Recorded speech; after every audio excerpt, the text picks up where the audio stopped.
Okay, everyone, my name is Catherine Verdon Diamond, and we are doing a panel today with a group of wonderful people. It's an honor for me to be joined by them. We are going to be talking about Black wealth and its importance and why it matters. So, joining me for the conversation, I have Meryl Africa, who's actually the President Emeritus and Chair of CAUFP Advisory Board and the recipient of 2019 Women in Finance Diversity Ambassador of the Year Award.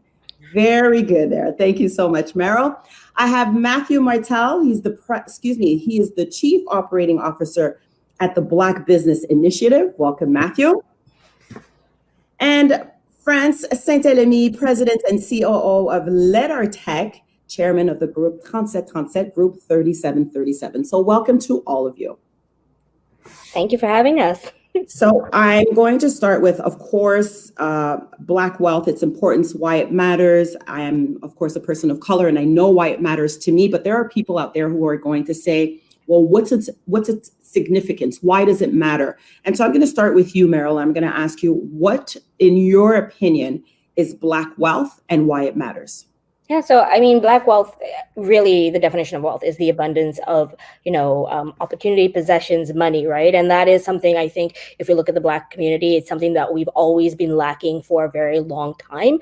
And I think we've not really had that conversation in Canada for a very long time, up until probably last year with, the passing of George Floyd. We've really sort of had a reckoning with what is the Black experience in Canada. We have those conversations in the US, we don't have them in Canada.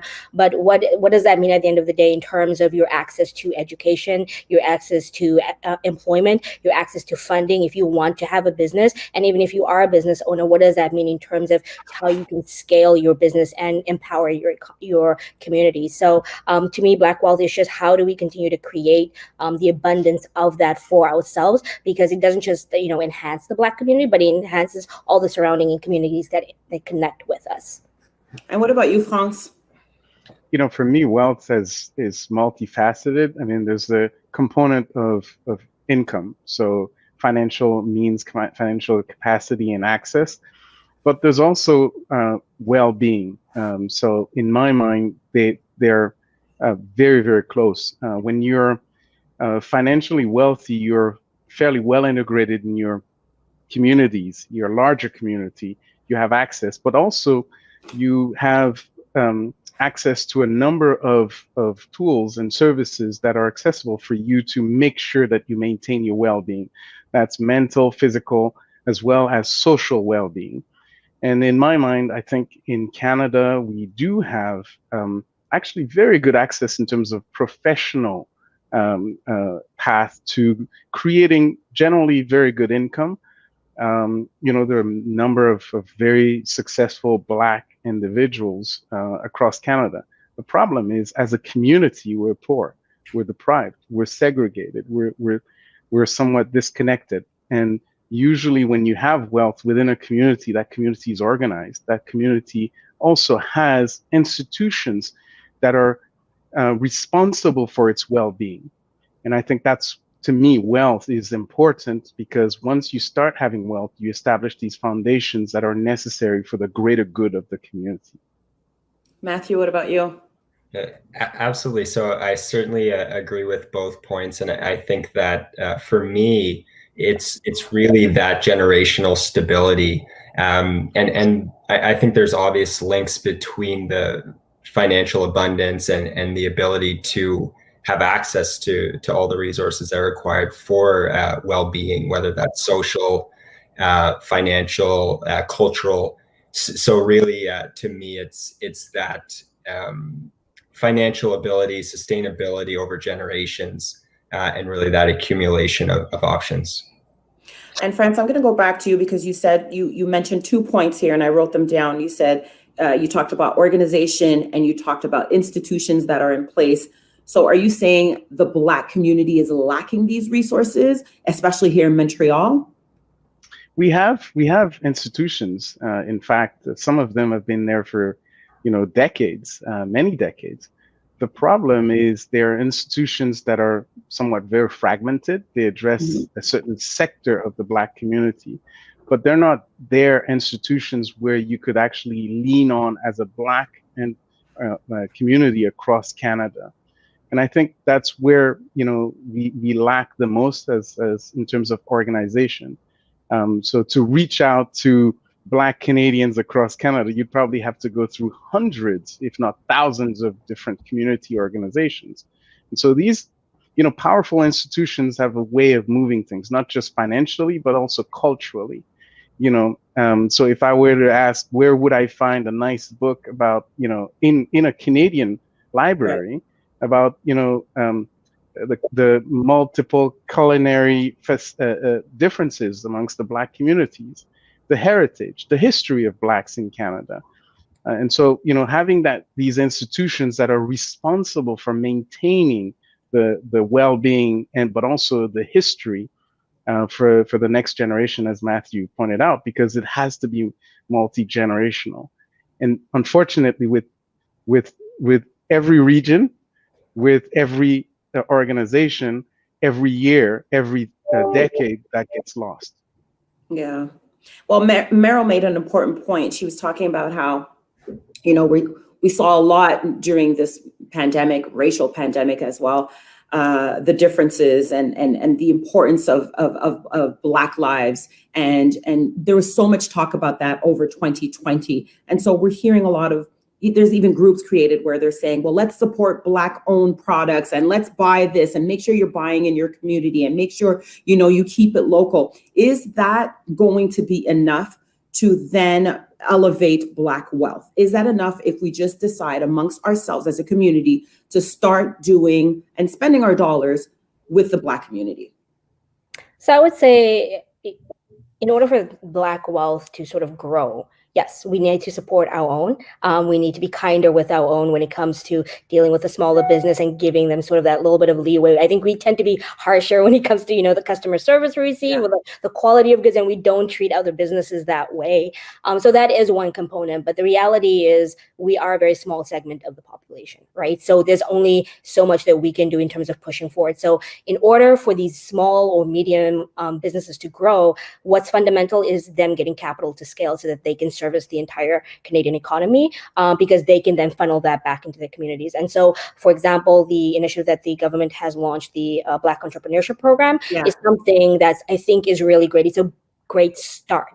Ensuring that we're engaging with banks to create lending, ensuring that we're creating a data hub so we can actually track, how many founders are out there today, and so that we can also create an ecosystem. So one of the things that I love is Scotiabank has something called the Women's Initiative, and it's something that I've been preaching about that we need in the Black community is people need to understand financial literacy. They need to understand when I go to a bank for a loan, what is the expectation from a bank when they look at me as a customer, so I can ensure that I get through that credit adjudication process. How do I present myself in the best light?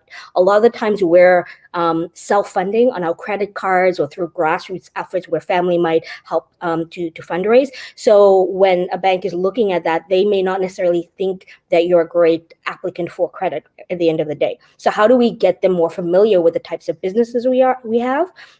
And then also, how do we ensure that we present ourselves well? So that's one component. There's also the component of, if we look at Bay Street, which is the organization, the area that my organization represents. And so how do we ensure that folks that are working in corporate Canada are being paid at the same rate that their white counterparts are being paid, that women are being paid at the same rate that men are being paid, that they're given opportunities to move up in their careers, and that they have a seat at the table? Because that, at the end of the day, also makes a difference when we think about board diversity and what that means in terms of the products that we create to service these communities. So I think in order for there to be expansion of wealth in our community, there's so many layers to it, and you have to hit it from all sides. And you touched on something, Meryl. You mentioned something about, when a woman goes into a bank for a loan and that sort of thing. A lot of people will say, well, the term, you don't want to become a slave to the lender. So what do you have to say about that? At the end of the day, all businesses, regardless of the nature or the ethnic background or the gender background, that you're going to need funding. whether you get that from your friends and family. And the reality is, as Black people, we don't have the luxury of having networks where we can go and ask mom and dad, for $30,000 to invest in us, because in most cases, they don't have that money. So you are going to either have to go to an institution like a bank for lending, a pitch competition for VCs to get lending. You're at some point going to need that funding from somewhere.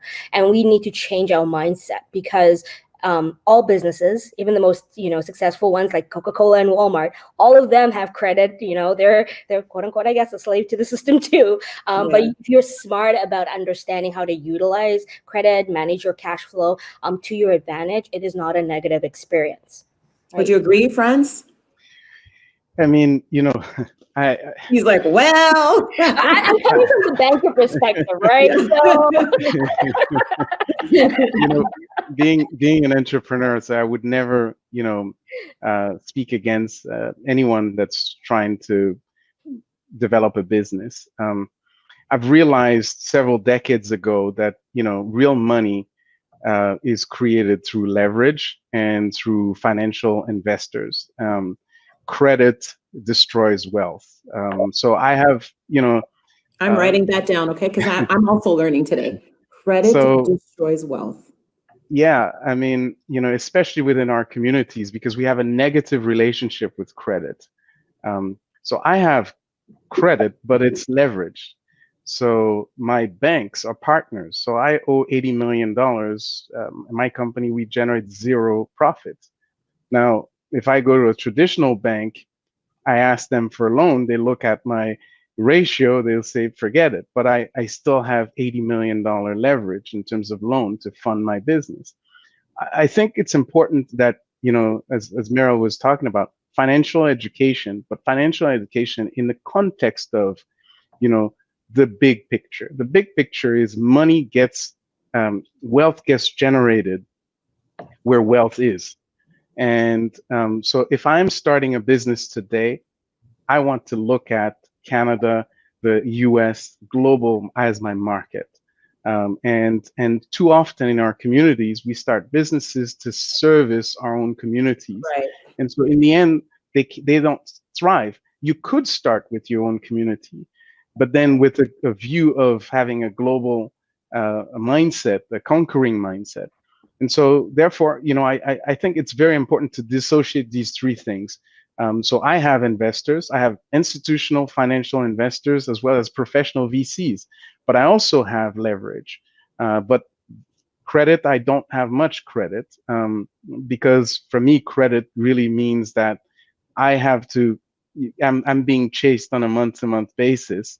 And, I recommend that people really take a look at what the difference. The wealthy people do not have credit. They have credit facilities. They have access to leverage. They have lines of credit. They have assets that are leveraged against credit. And so these things are important. It's called financial education. We have some work to do in our communities to really educate our people as far as what is the difference. Why is that important? I know many entrepreneurs who will come out of COVID-19 with debt. Yeah, and it's tragic. They won't be able to repay that debt because they're not in a better situation, because the money isn't leveraged to create wealth. It's money used to try to survive, but you're digging a bigger hole. And so in my mind, I do think I have, with all due respect, with all the government programs, we need to talk to real entrepreneurs, to people who are real problem solvers, who are in the ground, who understand the dynamics, to really develop programs that are tuned for our communities, that really address the systemic problems that are in our communities. We are starting from under the table. We need measures to bring us to the table so that we can become a partner to the bank, so that we can use leverage as a tool, so that we can find institutional investors that will invest in our businesses. Matthew, if we start spending our dollars in the Black community, what does it mean in terms of advancement for us? Yeah, so I definitely think that where we can keep money in the community is extremely important, and wherever we can create opportunities for the broader community to invest in the Black community is great. We saw those things over the summer, of course. But back to Franz and Meryl's point, I think that any entrepreneur needs to be looking globally, and that's just the fact of business in 2021. And even as a business, looking at suppliers, looking at partners, there are always opportunities there to partner with Black organizations as well where possible.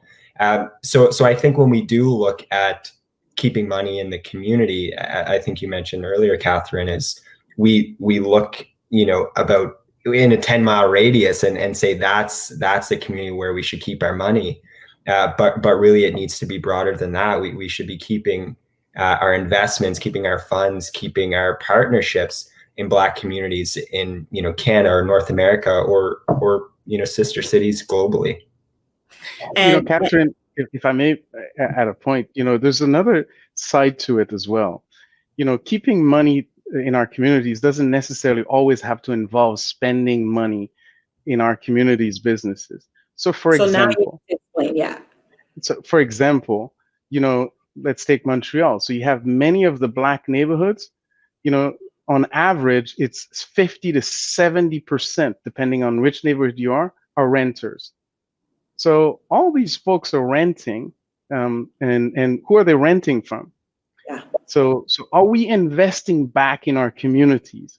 So but for a lot of those people, buying property is something that's not possible. You're gonna, hey guys, start being, instead of renting, go and own a property. It's hard for some people. But that's okay. That is okay. There are plenty of Black folks across Canada that are homeowners, yes, and that are investing in real estate. But we're not investing back in our communities. We have the natural reflex that to leave our communities, to go to better communities and not reinvest back in our community. So what that does, it deprives our youth, it deprives the next generation of foundations that they can leverage. So when I invest in my community, I create the foundation for better parks, better schools, because we pay more taxes, we have better political clout. And so, keeping money in the community doesn't necessarily always have to be you have to buy, but it also investing in our communities. Those of us who are fortunate enough to be able to invest, I'm not saying you put all your money in the same basket, but you have to think about, can your dollar go much farther if you invest in a Black community? Because that's what's happening. By the way, it's not a Canadian problem. You go to the US, it's the same problem. Who is investing in the Black neighborhoods? Well, that's how you have gentrification. Yeah. We're seeing that in Little Burgundy. We've seen that in LaSalle, in Lachine, and we're going to see that in Park X. In a lot of historical Black neighborhoods are being gentrified because we are not investing in our communities. Meryl? Oh, yes, Matthew, sorry. Sorry, I was just going to add to that, and I was going to mention that, again, this goes back to the financial literacy piece, because I think, Catherine, your point about it's challenging for a lot of people to purchase that home. I think also with that, we need to look at mentoring and providing financial literacy to allow people to recognize that if you are in a position to purchase a home, are you purchasing an investment property? Or if you purchase a residential property, is there somewhere along your plan that there will be an investment property in there as well? Because a lot of times purchasing, a residential property seems like a great financial step, but sometimes in terms of wealth building, not always, but there are certainly situations where that might not be ideal for your situation. So that literacy piece is extremely important for generational wealth building. Absolutely. And okay, so I have so many questions so I want to bring it back to, for instance, myself. I'm a homeowner, and if I had money to invest right now, your advice to me would be to go into Black community and invest inside of a Black community before investing anywhere else. Is that what you guys are saying? I mean, yeah, Meryl. Personally, I think at the end of the day, as much as there is the idea of we need to definitely try to sustain our Black communities. I mean, I live in Toronto. I've lived in Winnipeg. I've lived in Edmonton. So a lot of those cities, there aren't a lot of, I guess, unlike Montreal, there's not a lot of those sort of Black hubs. It's Right. very diverse. So the reality is, because we're a smaller part of the population, and we're probably a smaller part of the population that goes on to accumulate the type of wealth that, to your point earlier, where you can actually even save enough, especially if you live in a city like Toronto, to actually save for a down payment, where your average down payment starts at a minimum of maybe 35,000, 40,000 for even just a condo. It is very hard. And so the smart business decision ultimately is to purchase something that is going to grow over time and give you the best return on investment, right? And so that's what most people are going to do, and that's usually kind of where they're living, whether that's downtown. I think if you are looking at investment properties, it might make sense to do that in an area that it's not as costly, so it's easier to manage both mortgages. It's easier to rent, and it's your way of contributing.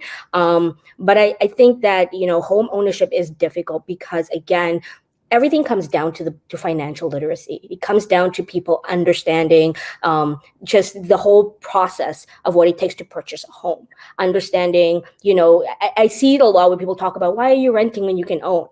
Yeah. Well, look at what the cost is. Certain cities, it makes more sense for you to own if you can afford the down payment, because the down payment in certain cities is as low as maybe $20,000 because cost of living is cheap. But if you're living in somewhere like Toronto, it doesn't make sense, right? And so when you are purchasing, you are going to purchase in the place where you're going to get the most bang for your buck, because that just makes business sense at the end of the day. So when it comes down to understanding what makes sense in that sense, understanding the process of what you're getting into. Home ownership is wonderful, but if you don't understand the responsibility that comes with that, of being a homeowner because you've never owned one before, especially if you're the first in your generation. With Blacks, a lot of us are the first to be educated, have, make more money than our parents, and sometimes we're the first to even own a home. Understanding the responsibility of that, right? That long-term maintenance on that. So I think I'm definitely, in line with let's give back to the community. Let's, ensure that we can make wealth through real estate, but let's also understand what we're getting into, because that is probably the biggest financial decision that most people are going to make in their lives if they're not a business owner. Well, in some way or another, all three of you have mentioned financial literacy. Now, we know that aesthetics do not equal wealth. So in your opinion, how is wealth defined inside of the community? I'm going to start with you, Matthew. Okay, sure. Yeah. So I would say that each community is a little bit different.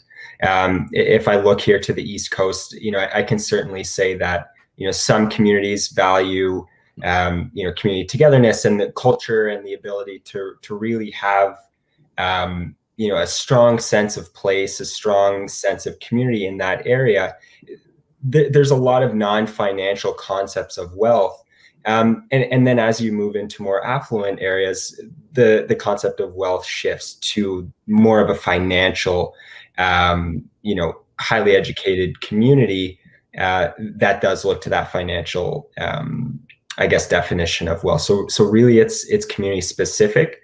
I think mostly here on the East Coast, we see that it's, as Franz mentioned early, kind of a holistic look at wealth, not so much financial assets in a bank. Okay, good. Meryl? I think I would definitely agree with that. It goes beyond, the dollars in your bank account. At the end of the day, it's understanding what is your total net worth, what that means, not just the money in bank, but the debt, and, understanding that, and also creating generational wealth, no matter how little that is striving for that, whether that's handing down a piece of property, I think one of the best things that some people can do if they are very low income is having life insurance, because that leaves, the next generation with something to be able to, one, have a funeral for you, but also have additional wealth. I think there was a story in the US, and I forget the name of the rapper, I apologize, but it's the same thing where he started a business. I think it may have been Master P or one of the others, where because a grandparent had passed away, and that $10,000 actually helped them to start a business. So I think, we have to look at a community and what are ways that we can create avenues beyond ourselves for there to be wealth, and so that we're not going out and getting student loans just to get an education, or having to, leverage our personal credit just to start a business and that type of thing. Franz, what about you? when it comes Yeah, to wealth? I mean, wealth is, as I mentioned earlier, it's multidimensional. But I think for me, the biggest thing we are lacking, and I'm speaking again for my generation and the generation that's immediately after me, we're extremely educated, extremely networked. We've got incredible desire to make a difference.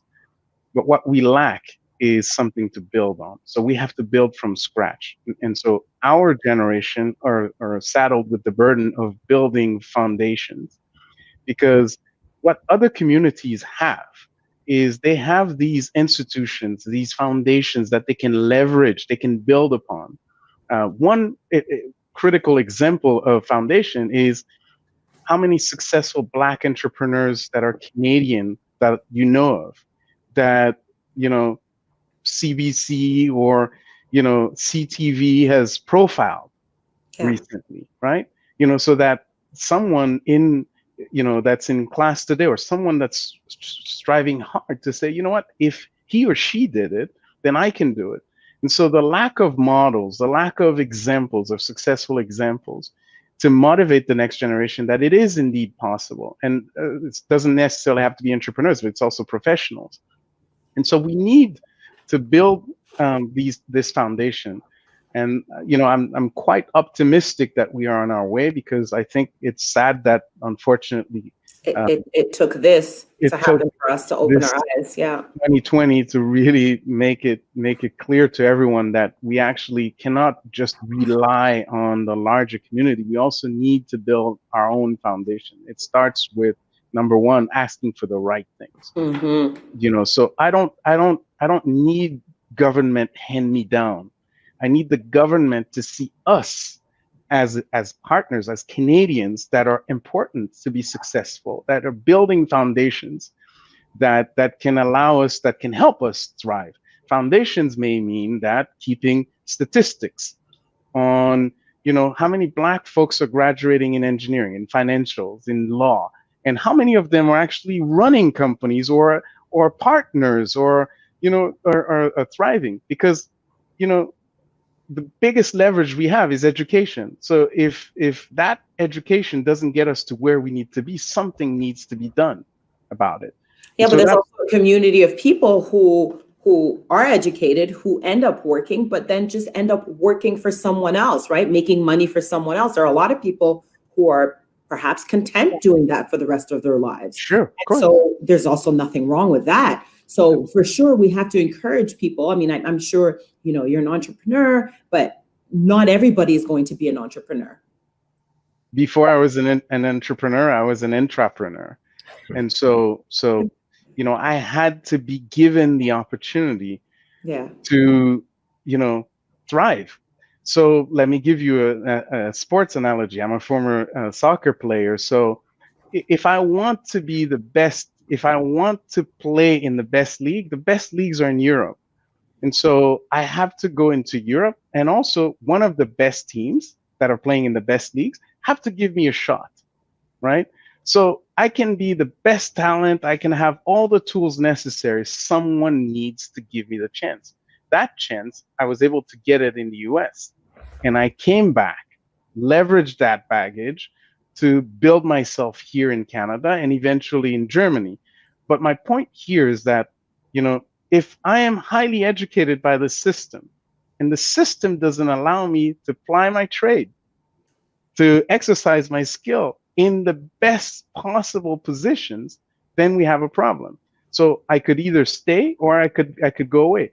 And so when we talk about brain drain in our community, that happens all the time, because people see that the opportunities are somewhere in the States or somewhere in Europe or somewhere else. Because here in Canada, when you look at the top 100 companies, nobody looks like me who's running one. It's just a fact. We were talking about that today at work when we were talking about Black wealth. And yeah, I mean, it's kind of sad. We're definitely, like you said, you know, you're looking to our generation, the generation right before. I mean, there will eventually be change, but how does that change come to be? How can we offer support for people who actually want to, you know, call Matthew, call Meryl, call you, friends, and say, what can I do? I'm 25 years old and I want to make a difference. What are the resources? What can these people do?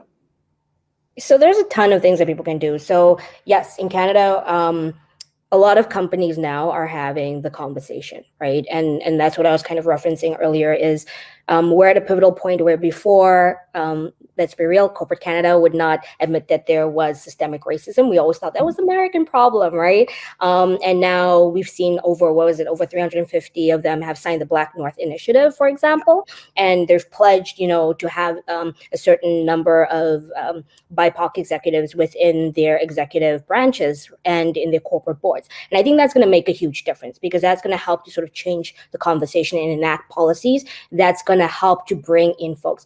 A lot of the brain drain that you get, I mean, and I can only talk from my personal circle, especially to the US, is around compensation. The same companies that operate on both sides of the border pay the Americans more. So if I'm working for a bank and I can get paid $40,000 more to do the exact same job in Chicago, boom, why would I stay? That's one of the biggest things. Two is, again, it's opportunity.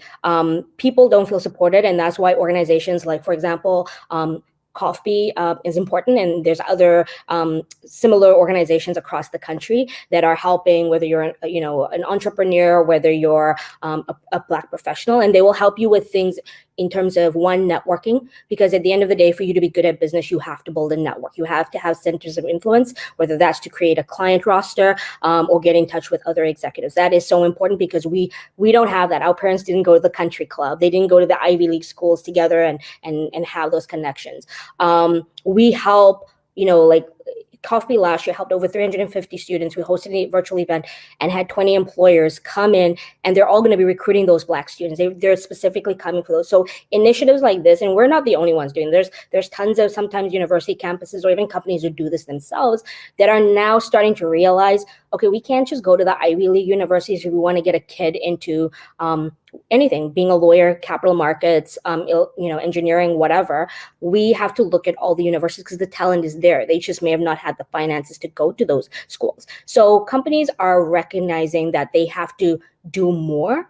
And the hope is that we will see that change, that it makes it a much more equitable place and people want to stay. But there's still going to be this long period of time before we see that change, because you're ultimately, especially for certain industries, changing culture, and culture doesn't change overnight, right? The old guard is still there, and there's still going to be resistance. So people have to be patient, but you also have to be, to Francis' point, learn everything that you can while you're there.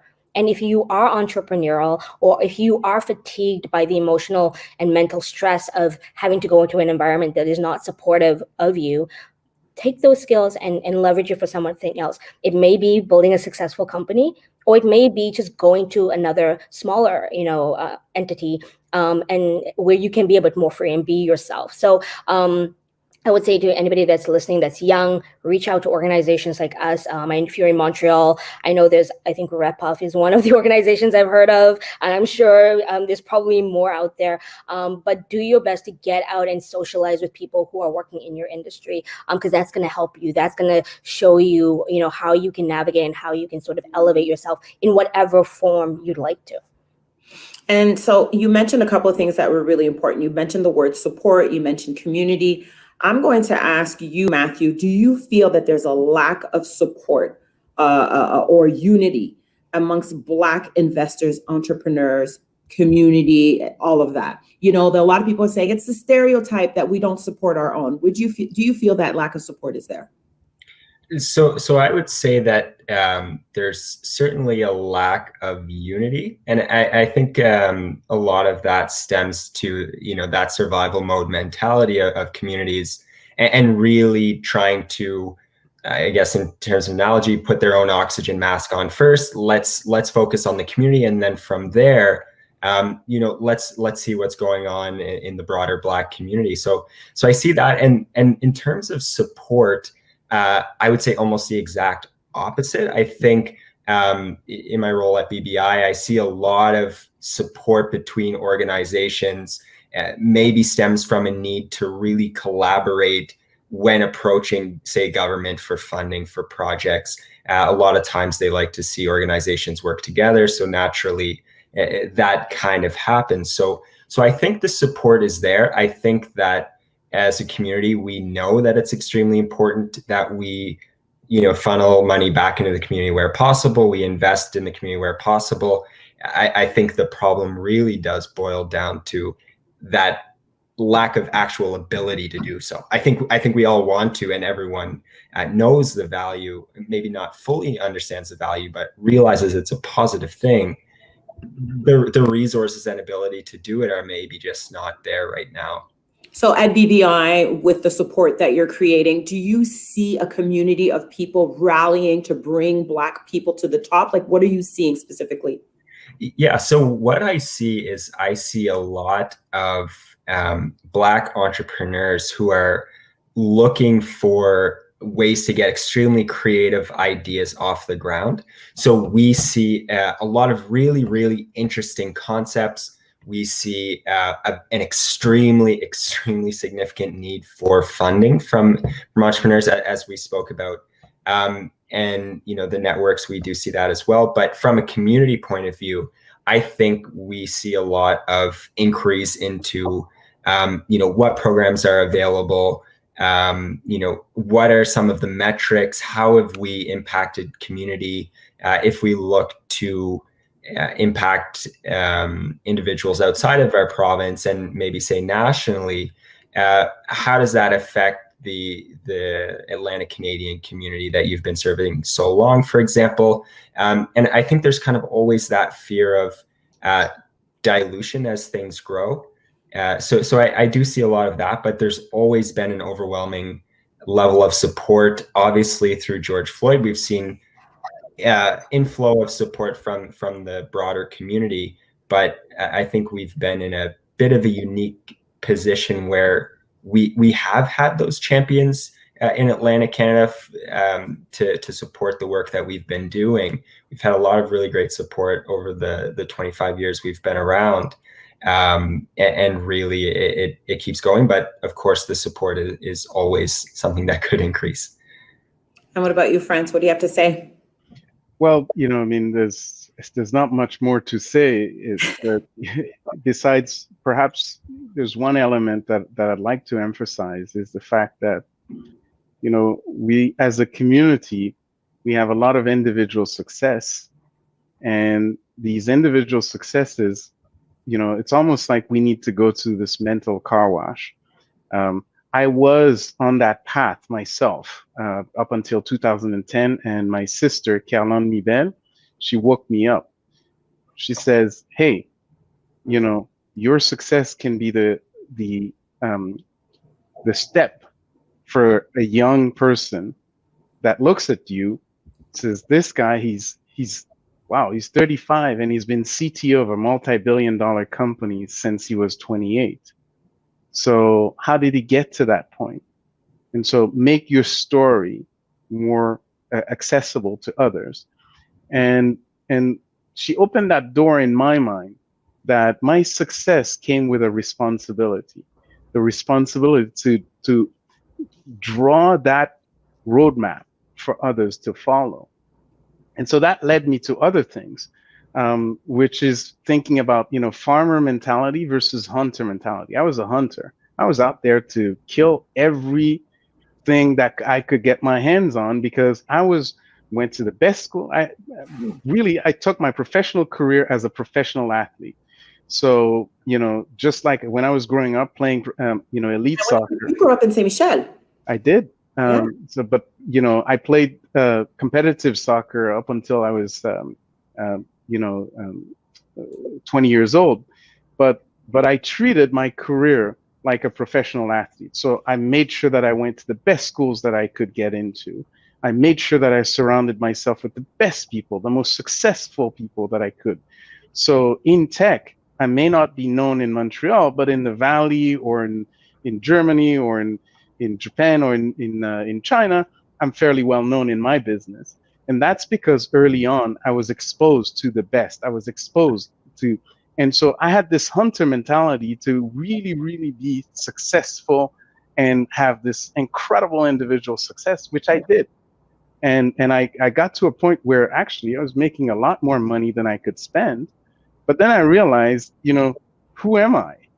And what can I do to lay the foundation for someone else? And so I started having more of a farmer mentality. So the farmer mentality is to prepare the land, is to, plant seeds. It's to also work in collaboration and think of others. And that's the genesis for why we founded the group 3737. Was the whole idea was, as a farmer, you're thinking many seasons ahead. You're planning many years ahead. And so building that foundation, the stuff that I'd learned from the tech billionaires of the industry across the globe, can I leverage that and pass that on to my brothers and sisters and those who are thriving, who would love to be able to be in a position where they create their own wealth? And that's the whole idea behind the group 3737. And I think that education, to go back to say, it doesn't diminish you if you go and invest in your own community. In fact, it augments you. And it's okay to have a business mindset, because if you were going to invest in another community that's not yours, you treat it as a business. So why act differently in a Black neighborhood? Also invest, meaning by putting money in the organizations, community organizations. When was the last time we heard, so-and-so from a larger corporation who's an executive wrote the $50,000 check to a community organization? So our community organizations, the groups that are there to help the larger community, they need financing. Where do they get the financing? Usually from the Jewish community, from white communities, not from our own community.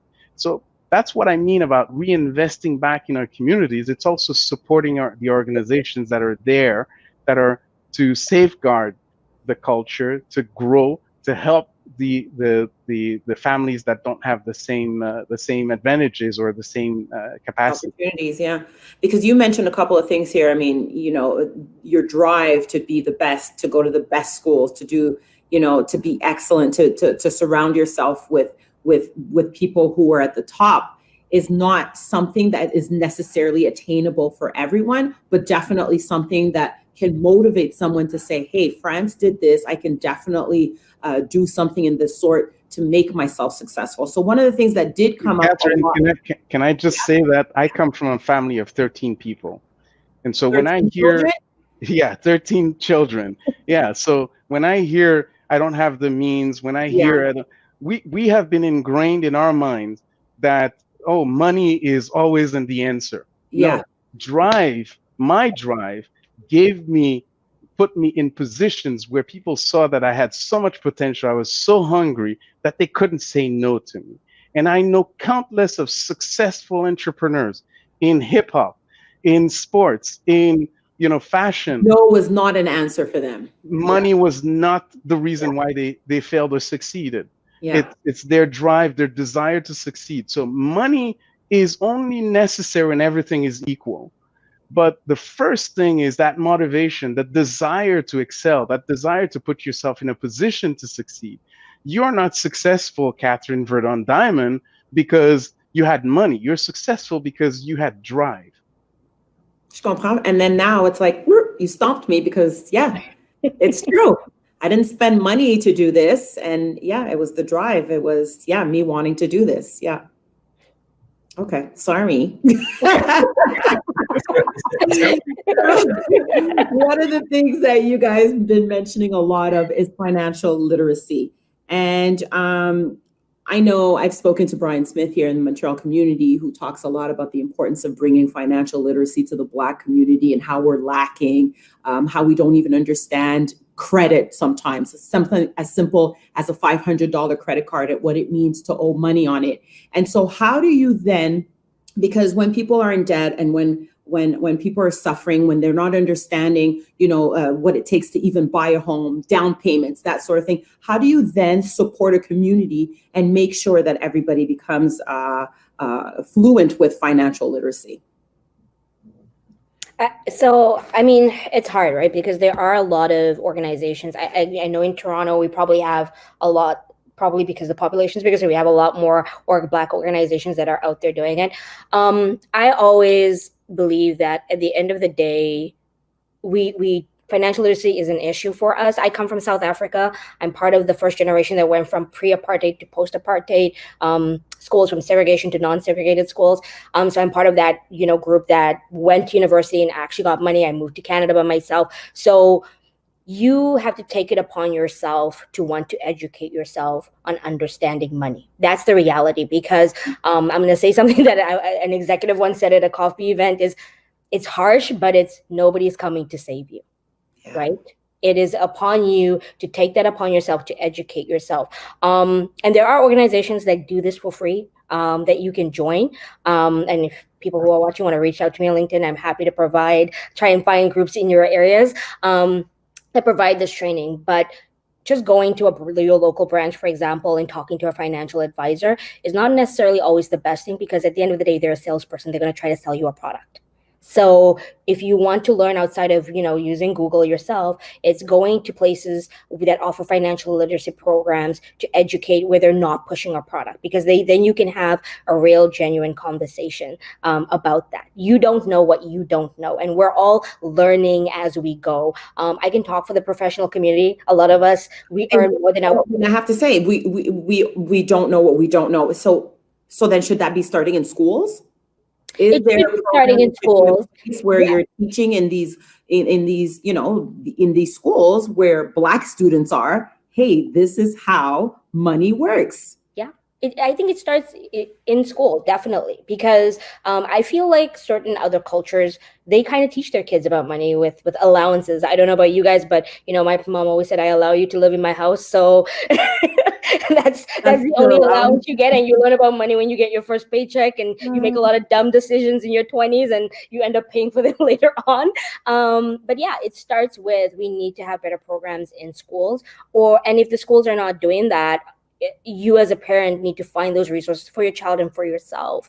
Like I said, there's a lot of community programs that are out there that are doing this.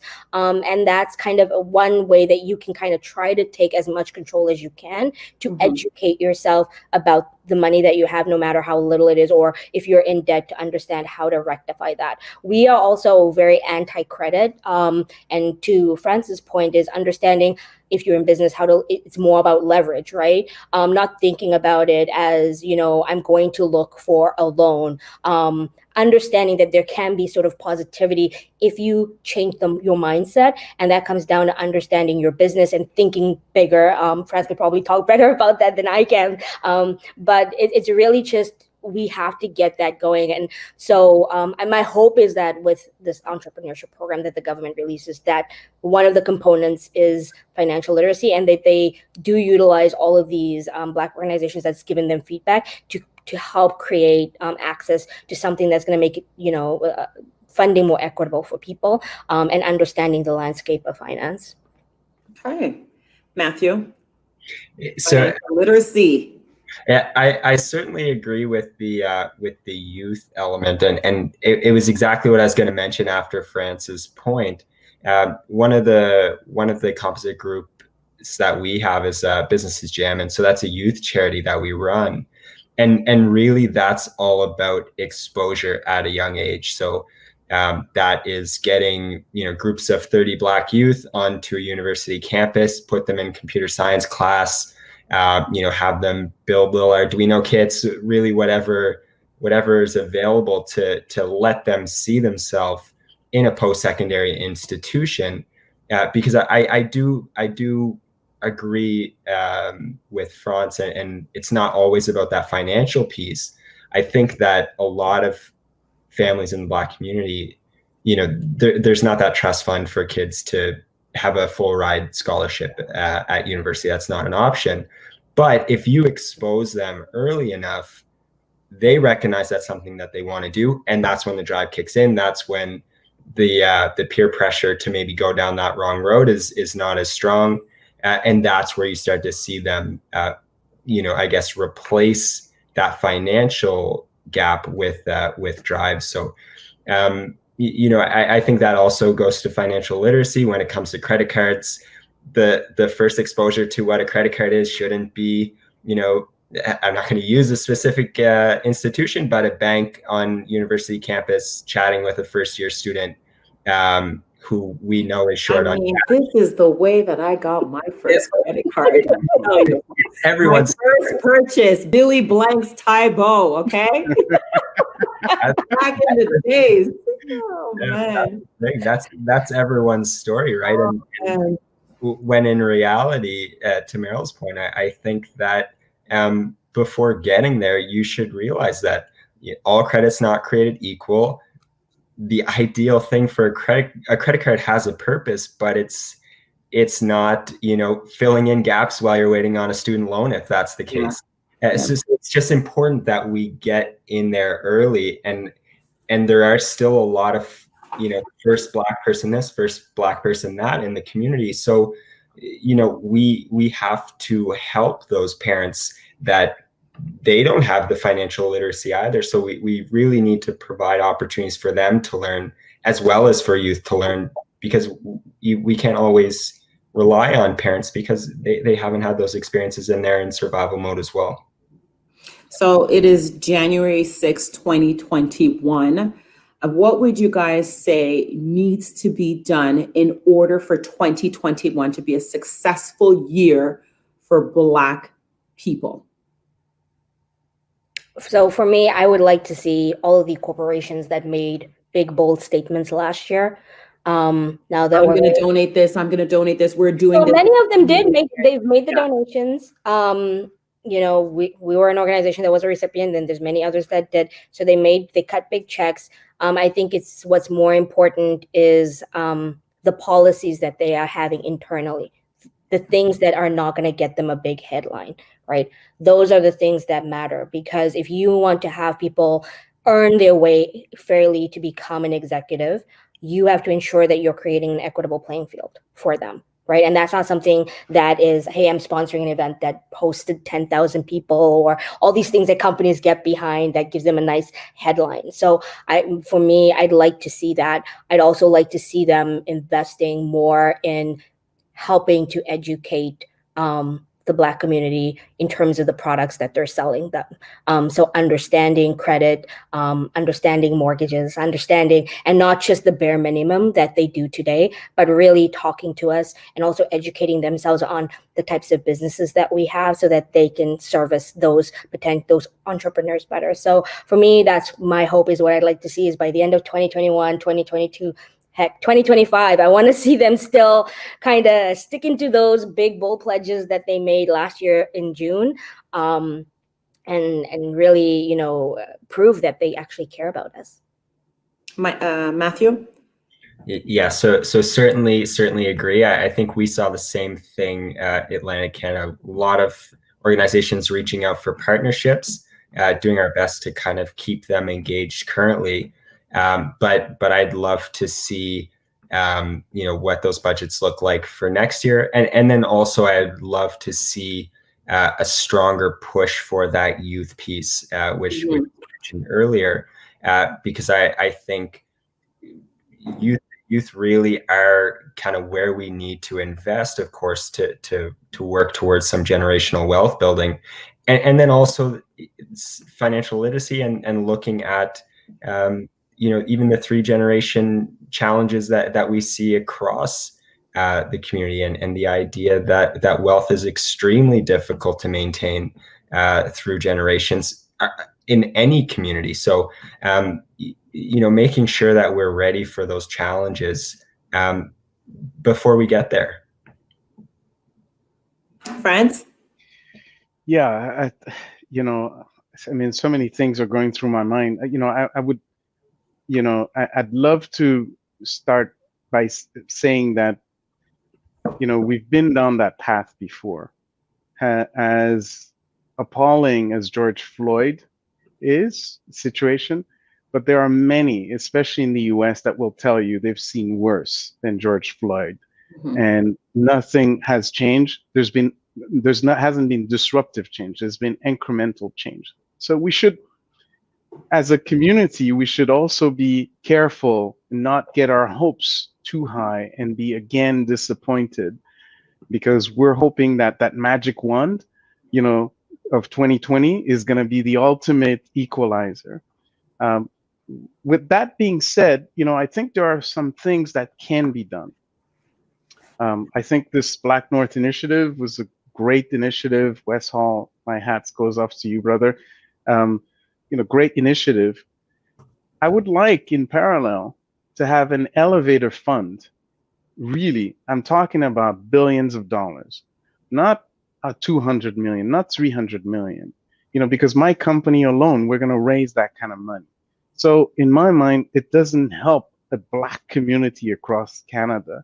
If you want to have generational wealth, you need to also have the means to develop that. So that talks about if banks are serious, if all the top banks said they would pledge $200 million into an elevator fund, create a multi-billion-dollar fund that some of the large corporations can also be partners in, and then you partner with some of the large institutional investors, all of a sudden you could create, a dislocative growth. For me, that is one path, right? So the second path is, this education. We were talking about financial literacy. I'd like to quote, I read a lot, but there's one author, Jim Rohn, some of you will know. He's an entrepreneur, and he had this famous quote, formal education makes you a living, but self-education makes you a fortune. And so education for me has to be on both sides. So my kids, I send them to school to get formal education, but fundamental education is in my house. So my kids, yeah, I play the bank with them. So yeah, you need money, I'm gonna lend you that money. Now there are two ways that you can erase that. Did you just say you're gonna lend Yeah. lend your child that money? Absolutely. There are two ways you can repay me that money. The first way is you give it back, right? Same cash. The second way is you find a chore around the house that is going to compensate for that. And it's not I'm trying to be an ass, No. or I'm trying to educate them that debt is debt. How do they then repay you? Let's say they Correct. say, Dad, I need Be $5. How creative. are they going to repay you? Be creative, right? Get Get me him a apply for a water. job at his company. And my kids, they've become so creative at finding ways. And they're so proud to say that they've repaid that debt. That $10 that they got, they're so proud. And the worst part, feeling this and doing it with my boys. yeah, and guess what? If they do give me that money back, I double it. They get it back for Christmas. So we use it as a means to make it fun, so they know they're gonna get it back. So they're even more motivated because they see this as so for them a debt is a debt. So education, to me, there's fundamental. When I was growing up, my mother used to educate me on self-respect. Okay, you have a name, you respect your name, and so therefore you're gonna you conduct yourself in a certain way. So it's a military boot camp. When you have 13 kids, you have to have some military mindset. But she was a strong woman that gave me a path, a code of conduct. Okay, we are past that. We now need to have a code of conduct on okay, how do you become a better participant in the financial economy? So that's my role with my kids, to educate them on how to become an active participant versus a passive participant. The last thing is mental. And so, that mental well-being, too often when we say the word Black in Canada, it's associated with something, a negative connotation. Yeah. Correct. And so, if there are white people that are listening to this, it's important that you recognize that my mental well-being, our mental well-being, is also best for the larger community. Because if I feel that I am Canadian as much as the Indigenous Aboriginal peoples, as much as the Chinese Canadian, as much as the Scottish Canadian or the Irish Canadian, color just happens to be what I was born with. But that doesn't take my Canadian citizenship out of it. And so if I feel that I'm so Canadian, I'm so proud to be Canadian, guess what? my roots gets developed. So I start to think about Canada as not just a transit place or a place that I escaped to, but it's a place that I'm thriving. So my roots are developing in Canada. And I think that mental well-being, we have a lot of people in our communities that are still not in a safe mental place. And that's a problem in our society that doesn't get addressed a lot. We have a lot of mental challenges within our communities, one of which that people don't feel that they belong. Yeah. And we saw that with Patrice there, the guy with the macaroons, yeah, who unfortunately committed suicide last year. Yeah. Wow. Okay. Yeah, you're right. So Meryl, we don't have a lot of time left. We're actually at the 1 hour. I'm going to leave with this last question that I'm going to ask all of you. As a woman of color, I look to you and I say, Meryl's successful. She's doing it. How are you elevating other Black women to understand the importance of Black wealth inside of your own little bubble? How are you doing that? Whether it's with friends, cousins, family members, how are you elevating them to make sure that they're on the right path? So one of the things that I focus more on the professional aspect of it. So one of the things that I did during my tenure as president of Coffee is I try to make sure that we always had more women on the board. And I think it's important to be on a nonprofit board because we don't have a lot of Black people that are sitting on corporate boards. And you don't just get into a corporate board overnight. You need to kind of earn your way there. Yes. And so I'm always talking about and encouraging people to understand that they need to give back to the community. They need to sit on these boards.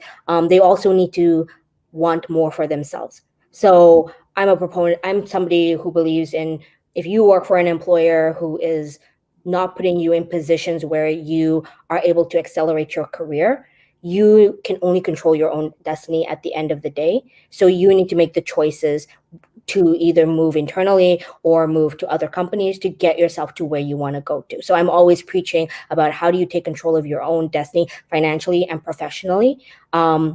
And so that's a big thing that I do in our community here at CAUFP. And I also try to make sure that I'm always very supportive, a connector, always connecting communities and women, because I feel like Black women especially, we're sort of, Black and Indigenous women, we're always the last to really be elevated at the end of the day. And so it's how do we get people in positions of power? How do we get them to connect with people who can get them there or mentor them? And that to me is the most important thing at the end of the day.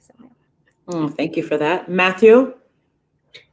So if we look to, I guess, what I do, not specifically about Black women, but I think I guess I try to make impact with the roles that I pursue. So in my previous role, it was a recruitment role with very heavy diversity and inclusion focus. And really, I saw opportunities to help people from the Black community here in Nova Scotia get into municipal government, look at hiring practices and policies that we could use to kind of boost those numbers in the organization, which was relatively successful. And then from there, and just my background in tech entrepreneurship, not as significant as France, of course, but saw an opportunity to work with an organization like BBI to make that broader impact, because ultimately, you can make the most impact by using that organization that has a platform to impact as many people as possible. So really, that's what I do. Okay, thank you. And France? First of all, I want to congratulate Meryl and Matthew. I mean, it's very inspiring, and I'm glad we were able to do this panel together. And thank you, Catherine, for this moderation.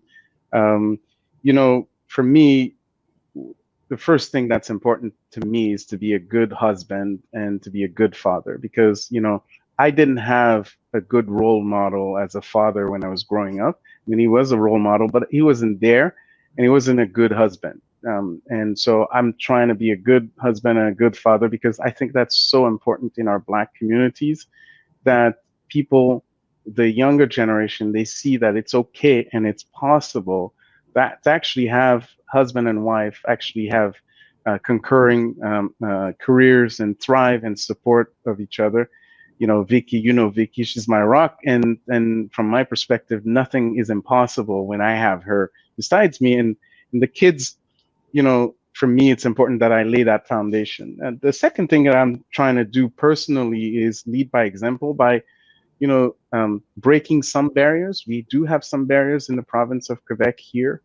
I had a choice to go elsewhere. I did, and I came back, and I want to demonstrate to myself, to prove to myself that I can indeed succeed here as an entrepreneur, as a tech entrepreneur, Black entrepreneur in the tech industry.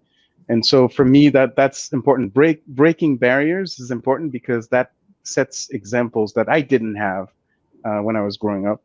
I also want to make long-lasting investments. So, putting my money where my mouth is. So continue to invest in infrastructures that I think can benefit others. So there's Group 3737, but there are a ton of other initiatives that I get involved with, like the Black Economic Forum, which is important. It's all about financial education. It's about, collective. It's also, getting involved in other greater society committees, like on innovation, and like being a sounding board for the Canadian government on how to best leverage, the strengths of our communities. And then the final thing is, being engaged.